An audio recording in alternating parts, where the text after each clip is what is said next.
65 വിദ്യാർത്ഥികളുള്ള ഒരു ക്ലാസ്സിൽ രമേഷിൻ്റെ സ്ഥാനം 21 ആണെങ്കിൽ താഴെ നിന്ന് എണ്ണുമ്പോൾ രമേഷിൻ്റെ സ്ഥാനം എത്രയെന്നാണ് ചോദിക്കുന്നത്. അപ്പോൾ ഇവിടെയുള്ള ഈ 21 മുകളിൽ നിന്ന് എണ്ണുമ്പോഴാണ് നമുക്ക് കണ്ടുപിടിക്കേണ്ടത് താഴെ നിന്ന് എണ്ണുമ്പോഴുള്ള സ്ഥാനം. വളരെ എളുപ്പമാണ്. ആകെ എത്ര വിദ്യാർത്ഥികളുണ്ടെന്ന് നോക്കുക. ആകെ 65 വിദ്യാർത്ഥികളാണുള്ളത്. ആ 65ൻ്റെ കൂടെ നിങ്ങളൊരു 1 കൂട്ടി കൊടുക്കുക. എന്നിട്ട് ഈ മുകളിൽ നിന്നുള്ള സ്ഥാനം അത് കുറച്ചിക്കുക, 21. ഇപ്പോൾ കിട്ടുന്ന ആൻസർ ആയിരിക്കും താഴെ നിന്നുള്ള സ്ഥാനം.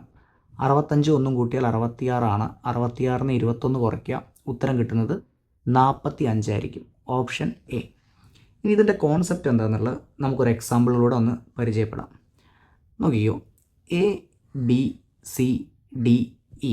ഞാനൊരു 5 ആളുള്ള ഒരു ക്ലാസ്സാണ് എടുത്തു, അല്ലെങ്കിൽ ഒരു 5 ആളുകളെ ഇതേപോലെ എഴുതി വെച്ചു. ഇവിടെ ഈ ബീൻ്റെ സ്ഥാനം നിങ്ങൾ നോക്കി. മുകളിൽ നിന്ന് എണ്ണുമ്പോൾ എത്രയായിരിക്കും? രണ്ടാമത്തെ ആളായിരിക്കും ബി. താഴെ നിന്ന് എണ്ണുമ്പോഴോ നമുക്ക് ജസ്റ്റ് ഒന്ന് എണ്ണി നോക്കാം. 1 2 3 നാലാമത്തെ ആളായിരിക്കും അല്ലേ?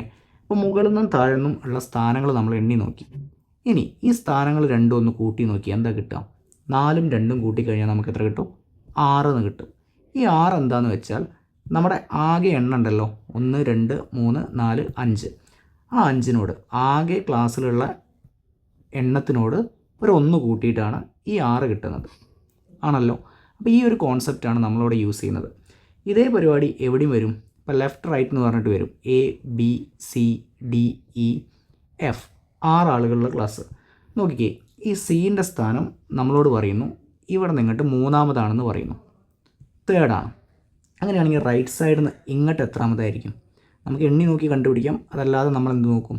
ടോട്ടൽ ആൾക്കാർ എത്ര ആൾക്കാരുണ്ടെന്ന് നോക്കും. 6 ആൾക്കാരുണ്ട്. ഒരു 1 കൂട്ടും. 6 ഒന്നും കൂട്ടിയാൽ 7 ആണ്. എന്നിട്ട് ആ 7-ന്ന് ഈ 3 അങ്ങോട്ട് മൈനസ് ചെയ്താൽ മതി. അപ്പോൾ നമുക്ക് എന്താ കിട്ടുക? 4th.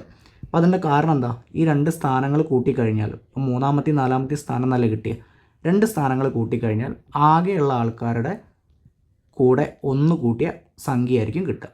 ഈ ഒരു കോൺസെപ്റ്റാണ് ഇവിടെ യൂസ് ചെയ്യുന്നത്. ഇതുപയോഗിച്ചിട്ട് നിങ്ങൾക്ക് ഇതിൻ്റെ ആൻസർ ഒന്ന് ചെയ്യാൻ പറ്റും. ജസ്റ്റ് കിട്ടിക്കഴിഞ്ഞാൽ ഒന്ന് കമൻറ്റ് ചെയ്യാം.